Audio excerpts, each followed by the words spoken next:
আজকে ভিডিওতে আমরা নবম শ্রেণী দ্বিতীয় পর্যায়ক্রমিক মূল্যায়নের ইতিহাসে 2 নম্বর স্কুলের প্রশ্নের উত্তরগুলো আলোচনা করব। একের আই ভিয়েনা সম্মেলন অনুষ্ঠিত হয়েছিল 1815 খ্রিস্টাব্দে। 2 মেটারনিক প্রধানমন্ত্রী ছিলেন অস্ট্রিয়ার। 3 ইয়ং ইটালি বা নব্য ইটালি দল গড়ে তুলেছিলেন জোসেফ ম্যাৎসিনি। 4 শিল্প বিপ্লব কথাটি সর্বপ্রথম ব্যবহার করেন লুই অগাস্তে ব্ল্যাঙ্কি। 5 শিল্প বিপ্লব প্রথম শুরু হয় ইংল্যান্ডে। 6 ওয়াটার ফ্রেম আবিষ্কার করেন রিচার্ড আর্করাইট। 7 এপ্রিল থিসিসের প্রবক্তা হচ্ছেন লেনিন। 8 মেন ক্যাম্পের রচয়িতা হিটলার। বিভাগ খতে আসি 2 এর আইতে বলেছে জুলাই বিপ্লবের মধ্যে দিয়ে কে ফ্রান্সের সিংহাসনে বসেন? Luis Philip. 2 দাস ক্যাপিটাল গ্রন্থের রচয়িতা কার্ল মার্কস। আর 3 সোভিয়েত পার্লামেন্টের নাম ডুমা। বিয়েতে আছে সত্য অথবা মিথ্যা। আইতে হবে হেটাইরিয়া ফিলিকে গ্রিসের একটি গুপ্ত সমিতি সত্য। 2 শিল্প বিপ্লবের ফলে নতুন শহর গড়ে ওঠে মিথ্যা, মানে শহর আগে থেকে গড়ে উঠেছিল, তো সেটা আরেকটু উন্নত হয়েছিল আর কি। 3 মার্কিন রাষ্ট্রপতি উইড্রো উইলসন 14 দফা নীতি ঘোষণা করেছিলেন সত্য। সিএতে আছে বিবৃতি আর ব্যাখ্যা। আয়ের বিবৃতি বলেছে ফ্রান্সে দেরিতে শিল্পায়ন ঘটেছিল। ব্যাখ্যা 3 ফ্রান্সের রাজনৈতিক অবস্থা অস্থির ছিল। 2 আছে বিবৃতি শিল্প বিপ্লবের পরে ইউরোপের শ্রমিক আন্দোলনের সূচনা হয়েছিল। ব্যাখ্যা 1 শ্রমিকরা পুঁজিপতি মালিক শ্রেণীর শোষণের শিকার হয়েছিল। বিভাগ গতে আসি 3 আইতে দিয়েছে ইউরোপের ইতিহাসে বিগ 4 নামে কারা পরিচিত। তো আমি আর কাছে নবম শ্রেণীর জীবন মুখোপাধ্যায়ের এই বইটা রয়েছে, তো আমি এখান থেকেই দিচ্ছি। তো এই বইয়ের 55 পাতায় রয়েছে। বিগ 4টা রয়েছে তোমাদের 19 শতকে, তৃতীয় অধ্যায় 19 শতকের ইউরোপের রাজতান্ত্রিক ও জাতীয়তাবাদ সংঘাত। এখানে লিখবে যে ভিয়েনা সম্মেলনে লিখবে যে ইউরোপের সব দেশের রাষ্ট্রপ্রধান ভিয়েনা সম্মেলনে উপস্থিত থাকলেও নেপোলিয়নের পতনে বিশিষ্ট ভূমিকা গ্রহণকারী 4টি রাষ্ট্র অস্ট্রিয়া, রাশিয়া, প্রাশিয়া এবং ইংল্যান্ড এই সম্মেলনে প্রধান ভূমিকা গ্রহণ করে। এই 4 শক্তি 4 প্রধান বা বিগ 4 নামে পরিচিতি লাভ করে। 2 দিয়েছে কাকে কেন ইতিহাসের মুক্তিদাতা যার বলা হয়।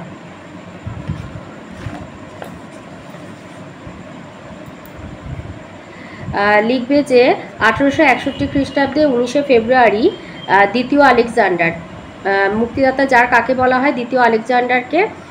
1861 খ্রিস্টাব্দে 19 ফেব্রুয়ারি তিনি বিখ্যাত মুক্তির আইন বা মুক্তির ঘোষণাপত্রতে স্বাক্ষর করেন এবং এর ফলে সমগ্র রাশিয়া থেকে ভূমিদাস প্রথার উচ্ছেদ হয়। যুগ যুগ ধরে নিপীড়িত ভূমিদাসদের দাসত্ব বন্ধন থেকে মুক্তি দেবার জন্য দ্বিতীয় আলেকজান্ডার ইতিহাসে মুক্তিদাতা যার নামে পরিচিত। 3 বলেছে শিল্প বিপ্লব বলতে কি বোঝো?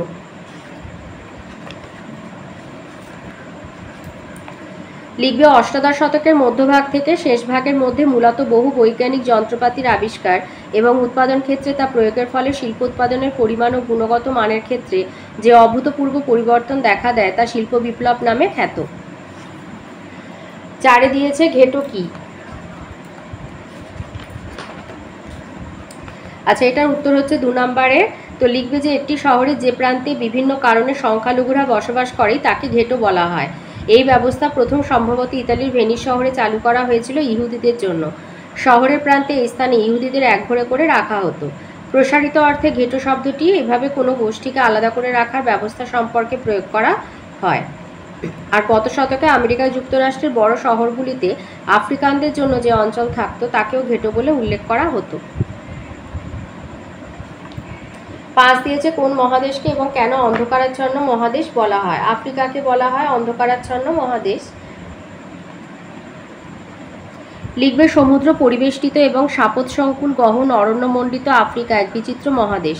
অন্যান্য মহাদেশ অপেক্ষা ইউরোপের সবচেয়ে কাছে অবস্থিত হওয়া সত্ত্বেও 19 শতকের তৃতীয় পাদ পর্যন্ত ইউরোপের কাছে আফ্রিকা ছিল অজ্ঞাত আর অনাবিষ্কৃত। এই কারণে আফ্রিকাকে বলা হতো অন্ধকারাচ্ছন্ন মহাদেশ। 6 দিয়েছে রুশিকরণ নীতি বলতে কি বোঝো? এটা সাঁতরা একটা সহায়িকা আছে, আমি সেখান থেকে দিচ্ছি। এটা একটু পুরনো, হয়তো তোমাদের পেজ নাও মিলতে পারে, তোমরা লিখে নিতে পারো উত্তরটা। রুশিকরণ নীতি কি? রুশ সাম্রাজ্যের অধীন অরুশ রাজ্যগুলির স্বাতন্ত্র্য বিনিষ্ট করার জন্য তাদের ওপর রুশ ভাষা এবং সংস্কৃতি চাপিয়ে দেওয়ার নীতিকে বলা হয় রুশিকরণ নীতি।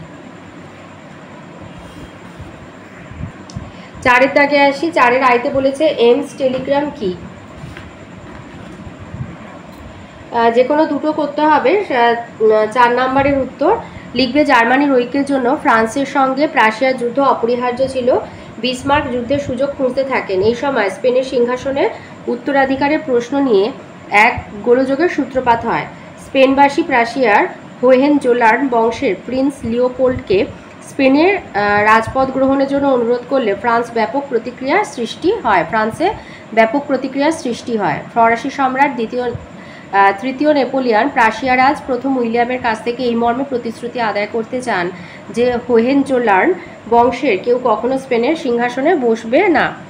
এই উদ্দেশ্যে ফরাসি দূত কাউন্ট বেনিদিতি এমস নামক স্থানে বিশ্রামরত প্রাশিয়া রাজের সঙ্গে সাক্ষাৎ করেন। প্রাশিয়া রাজ এ ধরনের কোনো প্রতিশ্রুতি দানে তার অক্ষমতা প্রকাশ করেন এবং পুরো বিষয়টি টেলিগ্রাম মারফত প্রধানমন্ত্রী বিসমার্ককে জানান 13 জুলাই 1870 খ্রিস্টাব্দে। কূটকৌশলী বিসমার্ক মূল টেলিগ্রামের কিছু শব্দ বাদ দিয়ে সেটি এমনভাবে সাজিয়ে পরের দিন সংবাদপত্রে প্রকাশ করেন যাতে মনে হয় যে প্রাশিয়া রাজ ফরাসি দূতকে অপমান করেছেন। এতে ফরাসি জনমত প্রবলভাবে বিক্ষুব্ধ হয়ে ওঠে এবং তারা তাদের জাতীয় অপমানের প্রতিশোধ গ্রহণের জন্য প্রাশিয়ার বিরুদ্ধে যুদ্ধ ঘোষণার দাবি করতে থাকে। ইতিহাসে এই ঘটনা এমস টেলিগ্রাম নামে পরিচিত। 4-2 আছে সেরেজোভা হত্যাকাণ্ড কি?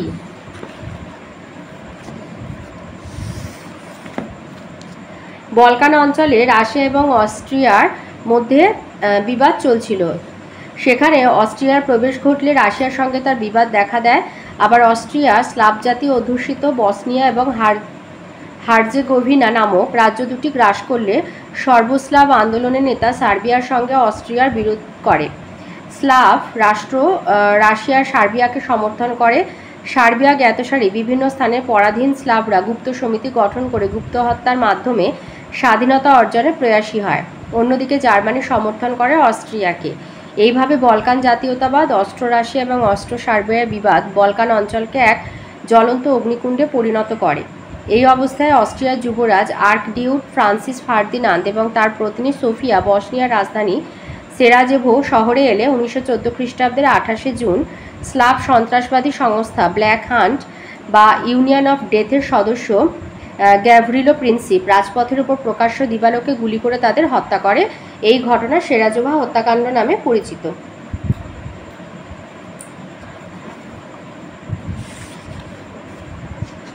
তিনে দিয়েছে 1929 খ্রিস্টাব্দের মহামন্দার কারণগুলি কি কি ছিল?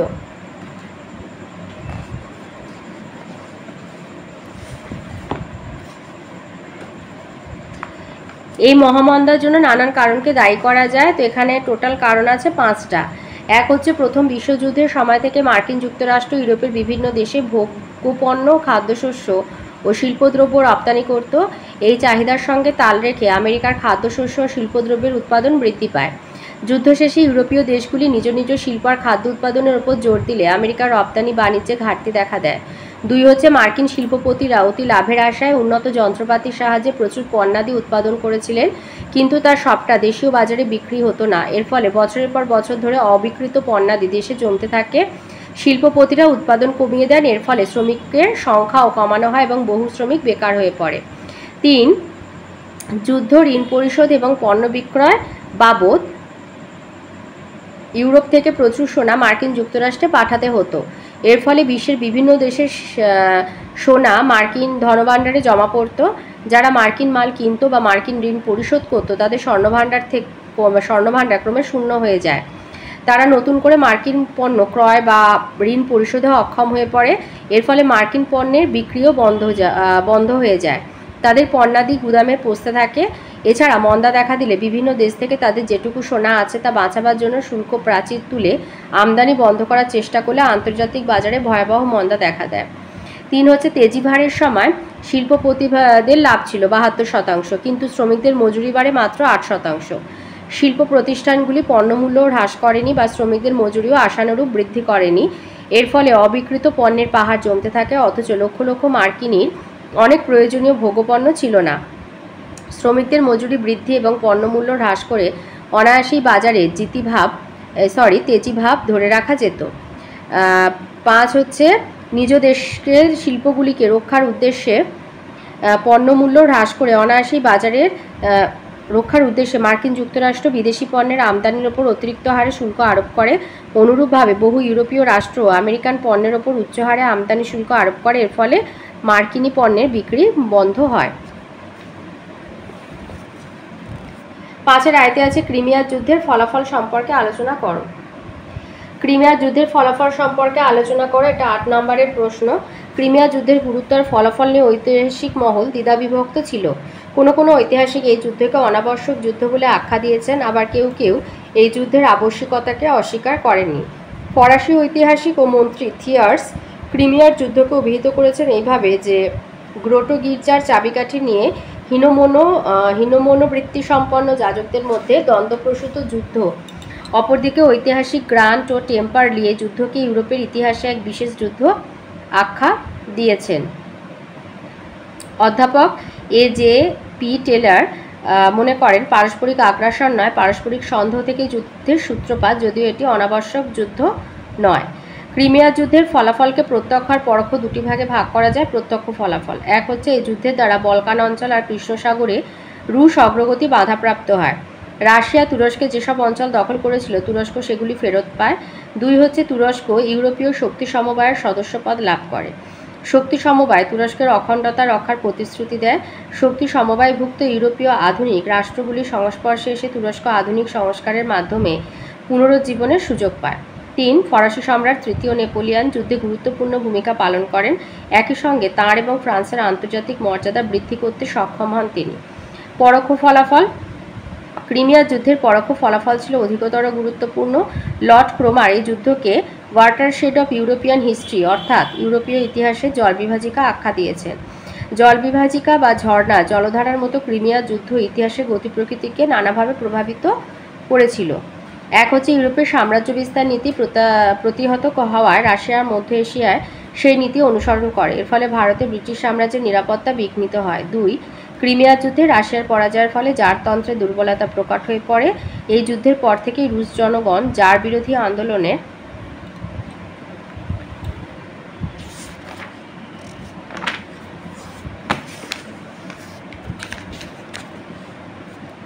সূচনা করে। গণবিক্ষোভ প্রশমিত করার জন্য পরবর্তী দ্বিতীয় আলেকজান্ডার বেশ কিছু সংস্কার প্রবর্তন করেন। 3 হচ্ছে ক্রিমিয়ার যুদ্ধ ইটালি এবং জার্মানির ঐক্যে সহায়ক হয়। পিডমন্ট সার্ডিনিয়া এই যুদ্ধে যোগদান করে ইটালির সমস্যাকে আন্তর্জাতিক সমস্যায় পরিণত করে। সার্ডিনিয়ার প্রধানমন্ত্রী ক্যাভুর ইটালির ঐক্য প্রচেষ্টায় ফ্রান্স আর ইংল্যান্ডের সহানুভূতি আদায়ে সক্ষম হন। 4 হচ্ছে ক্রিমিয়া যুদ্ধে অস্ট্রিয়া রাশিয়াকে সমর্থন না করায় জার্মানির ঐক্য আন্দোলনে প্রাশিয়ার পক্ষ নেয়। প্রাশিয়ার প্রধানমন্ত্রী বিসমার্ক রাশিয়ার সাহায্যে জার্মানি থেকে অস্ট্রিয়ার প্রাধান্য খর্ব করে জার্মানির ঐক্য প্রচেষ্টাকে সহজ করেন। ঐতিহাসিক কেটেলবি বলেছেন ক্রিমিয়া যুদ্ধের ফলে নব ইটালি এবং নব জার্মানি জন্মলাভ করে। 5 হচ্ছে ক্রিমিয়া যুদ্ধের পর বলকান জাতিগুলির মধ্যে জাতীয়তাবাদী আন্দোলন দেখা দেয়। বিভিন্ন জাতিগোষ্ঠী স্বাধীনতার জন্য তৎপর হয়ে ওঠে। এই তৎপরতা বলকান অঞ্চলকে ইউরোপের অগ্নিকুণ্ডে পরিণত করে। গুরুত্ব: ক্রিমিয়া যুদ্ধের গুরুত্ব আর ফলাফল নিয়ে পণ্ডিতদের মধ্যে মতবিরোধ আছে। অনেকে এই যুদ্ধকে অনাবশ্যক আর অপ্রয়োজনীয় যুদ্ধ বলে মনে করেন, আবার অনেকে বলেন এর ফলে বলকান অঞ্চলে রাশিয়ার আগ্রাসন বাধাপ্রাপ্ত হয়। 2 তুরস্কের আধুনিকীকরণ সম্ভবপর হয়। আর 3 পরোক্ষভাবে ইটালি আর জার্মানির ঐক্য আন্দোলন সম্ভব হয়। 5 2 নম্বর প্রশ্ন বলেছে ব্রিটেনের শিল্প বিপ্লব আর মহাদেশের অন্যত্র শিল্প বিপ্লবের মধ্যে কি পার্থক্য ছিল?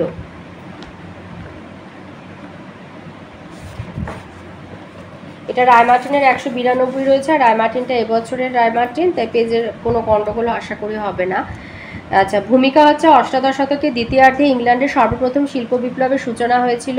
ইউরোপীয় মহাদেশের সঙ্গে ইংল্যান্ডের ঘনিষ্ঠ যোগাযোগ থাকায় ইংল্যান্ডের শিল্পায়নের প্রভাব ইউরোপ মহাদেশকেও স্পর্শ করে। 19 শতকের দ্বিতীয়ার্ধে ইউরোপ মহাদেশে শিল্পায়ন সম্প্রসারিত হয়, তাই ইংল্যান্ড আর ইউরোপ মহাদেশে শিল্পায়নের মধ্যে বেশ কিছু বৈসাদৃশ্য বা পার্থক্য ছিল। ব্রিটিশ শিল্প বিপ্লব: ইংল্যান্ডের শিল্প বিপ্লবের সময়কাল ছিল 1760 থেকে 1800 খ্রিস্টাব্দ। মহাদেশে ইউরোপের ক্ষেত্রে যা ছিল 19 শতকের দ্বিতীয়ার্ধ।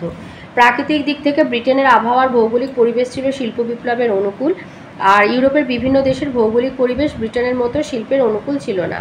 স্থলপথ আর জলপথ: ব্রিটেন স্থলপথ আর জলপথে খুব উন্নত ছিল। সমুদ্রপথ ইংল্যান্ডের হাতের মুঠোয় ছিল বলে ইংল্যান্ডকে সমুদ্রের রানী বলা হতো। আর ইউরোপ মহাদেশের অন্যান্য দেশগুলি সড়কপথ আর জলপথে ইংল্যান্ডের মতো উন্নতি করতে পারেনি। রাজনৈতিক অবস্থা, ব্রিটেনের রাজনৈতিক ঐক্য আর স্থিতিশীলতা শিল্প বিপ্লবের অনুকূল ছিল।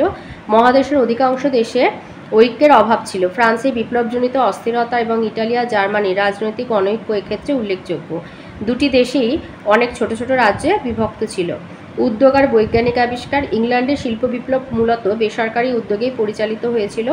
বৈজ্ঞানিক আবিষ্কারসমূহ ইংল্যান্ডের শিল্পায়নে সহায়ক হয়। আর মহাদেশে কিন্তু জার্মান, ফ্রান্স, রাশিয়াতে বেসরকারি উদ্যোগ অপেক্ষা সরকারি উদ্যোগের ভূমিকা ছিল বেশি। এছাড়া ইংল্যান্ডের যন্ত্রপাতি ব্যবহার করেই তারা শিল্পায়ন ঘটায়।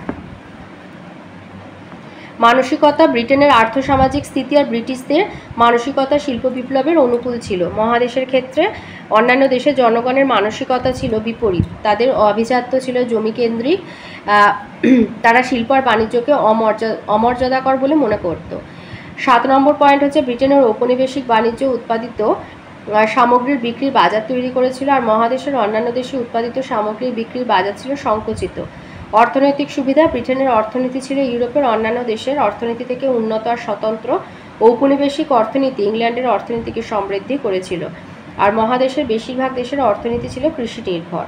কৃষি উৎপাদন, ব্রিটেনের উদ্বৃত্ত কৃষি উৎপাদন হতো, আর মহাদেশের ক্ষেত্রে অন্যান্য দেশে কৃষি উৎপাদন হতো নিজেদের গ্রাসাচ্ছাদনের জন্য। আর অভিজ্ঞতা, ইংল্যান্ডের শিল্প বিপ্লব ছিল স্বতঃস্ফূর্ত। ইংল্যান্ড পূর্ব কোনো অভিজ্ঞতা ছাড়াই অগ্রসর হয়েছিল, আর মহাদেশের শিল্প বিপ্লব ছিল পরিকল্পিত। তারা ইংল্যান্ডের অভিজ্ঞতাকে কাজে লাগিয়েছিল। মূল্যায়ন, তাই বলা যায় যে ইউরোপের শিল্প বিপ্লব ইংল্যান্ডের তুলনায় অন্য ধরনের ছিল। আবার বিভিন্ন দেশের শিল্পায়নের প্রকৃতি আর অবয়ব ছিল আলাদা। এই কারণে ফলাফলের ক্ষেত্রেও আঞ্চলিক বৈচিত্র্য পরিলক্ষিত হয়। 5-এ 3 নম্বর প্রশ্ন বলেছে ইটালিতে ফ্যাসিবাদ শক্তির উত্থান আলোচনা করো। এটা আমি আমার 7টা বই থেকে দিচ্ছি। এই 7টা বইটা পুরনো এডিশন, তো পেজ নাম্বার নাও মিলতে পারে, তো তোমরা একটুখানি এটা লিখে নেবে। আচ্ছা, ভূমিকা বলেছে প্রথম বিশ্বযুদ্ধোত্তর ইটালিতে ফ্যাসিবাদের উত্থান ছিল অবশ্যম্ভাবী ঘটনা। মানুষের হতাশা, জটিল আর জরুরি সমস্যা সমাধানে প্রচলিত শাসন ব্যবস্থার ব্যর্থতা আর গণতান্ত্রিক ব্যবস্থার উপর মানুষের অনাস্থা আর অবিশ্বাস ফ্যাসিবাদের উত্থানের পথ প্রস্তুত করে। নিম্নলিখিত কারণ: 1 হচ্ছে প্রথম বিশ্বযুদ্ধ পরবর্তী ইটালি। প্রথম বিশ্বযুদ্ধের পরবর্তীকালে বেকারত্ব, ইটালিতে দ্রব্যমূল্যের অস্বাভাবিক বৃদ্ধি, মুদ্রাস্ফীতি প্রভৃতি সমস্যার সমাধানে তৎকালীন গণতান্ত্রিক সরকার ব্যর্থ হয়। জনগণ এই পরিস্থিতিতে ক্ষুব্ধ হয়ে ওঠে। 2 হচ্ছে বৈদেশিক নীতির ব্যর্থতা। বৈদেশিক নীতির ক্ষেত্রে ইটালি ব্যর্থতার সম্মুখীন হয়। নতুন রাজ্য লাভের আশায় প্রথম বিশ্বযুদ্ধে যোগদান করলেও প্যারিসের শান্তি সম্মেলনে ইটালির বিশেষ কিছু লাভ হয়নি। উপরন্তু অ্যাড্রিয়াটিক উপকূলের কিউম বন্দর এবং আলবানিয়া দখলে মিত্রপক্ষ ইটালিকে নিরস্ত করলে ইটালি অসন্তুষ্ট আর অতৃপ্ত জাতিতে পরিণত হয়। 3 ভার্সাই সন্ধিতে অপ্রাপ্তিজনিত হতাশা। ভার্সাই সন্ধি স্বাক্ষরের সময় অ্যাড্রিয়াটিক উপকূলে একাধিপত্য বিস্তারের জন্য ইটালি ট্রিয়েস্ট, ট্রেন্টিনো, ডালমাসিয়া দাবি করলেও তা উপেক্ষিত হয় এবং উক্ত জায়গাগুলি যুগোস্লাভিয়ার সঙ্গে যুক্ত করা হয়। তাছাড়া জার্মান উপনিবেশগুলি ব্রিটেন এবং ফ্রান্স নিজেদের মধ্যে ভাগ করে নেওয়া এবং উত্তর আফ্রিকায় স্থিতাবস্থা রক্ষা করা হলে ইটালি নিজেকে চরমভাবে বঞ্চিত মনে করে। এই বঞ্চনাজনিত হতাশা আর ক্ষোভ ইটালিতে উগ্র জাতীয়তাবাদী গোষ্ঠীর উদ্ভব ঘটায়। বিভিন্ন রাজনৈতিক দলগুলির নেতিবাচক নীতি। প্রথম বিশ্বযুদ্ধে যোগদান করার জন্য উদারতন্ত্রী দলকে প্রধান বিরোধী দল ক্যাথলিক এবং সমাজতান্ত্রিকরা নানাভাবে অপদস্থ করার চেষ্টা করে। প্রথম বিশ্বযুদ্ধোত্তর নেতিবাচক পরিস্থিতি থেকে দেশ ও জাতিকে রক্ষার পরিবর্তে রাজনৈতিক দলগুলির পারস্পরিক আক্রমণাত্মক মনোভাব দেশবাসীকে হতাশাগ্রস্ত করে তোলে। উদারতান্ত্রিক সরকারের ব্যর্থতা। প্রথম বিশ্বযুদ্ধোত্তর দুর্দশাগ্রস্ত পরিস্থিতিকে সামাল দেওয়ার মতো ব্যবস্থা গ্রহণে উদারতান্ত্রিক সরকার ব্যর্থ হলে জনগণ একনায়কতন্ত্র প্রতিষ্ঠার প্রতি আগ্রহী হয়ে পড়ে। 6 হচ্ছে বুর্জোয়া শ্রেণীর হতাশা। ইটালি শিল্পপতি এবং পেটি বুর্জোয়া শ্রেণীর অপদার্থ উদারপন্থী সরকারের ওপর আস্থা হারিয়ে তাদের জীবন ও সম্পত্তি রক্ষার জন্য ফ্যাসিস্ট দল ও মুসোলিনির ওপর নির্ভরশীল হয়ে পড়েন এবং এই দলকে আর্থিক সহায়তা করতে থাকেন। 7 হচ্ছে ফ্যাসিবাদ ও মুসোলিনি। বিশ্বযুদ্ধোত্তর দেশের অভ্যন্তরীণ পরিস্থিতির সুযোগ গ্রহণ করে মুসোলিনি বেকার যুবকদের নিয়ে আধা সামরিক বাহিনী হিসাবে ফ্যাসিস্ট দল গঠন করে। অচিরেই সাম্যবাদ বিরোধী ফ্যাসিস্টদের সঙ্গে সাম্যবাদীদের সংঘর্ষ শুরু হয়। ইতোমধ্যে 1921 খ্রিস্টাব্দের নির্বাচনে ফ্যাসিস্ট দল ভোটারদের ভীতি প্রদর্শন করে এবং অন্যান্য উপায়েও আইনসভায় মাত্র 31টি আসন লাভ করে। ব্যালটের মাধ্যমে ক্ষমতা দখল অসম্ভব দেখে মুসোলিনি বল প্রয়োগের সিদ্ধান্ত নেন।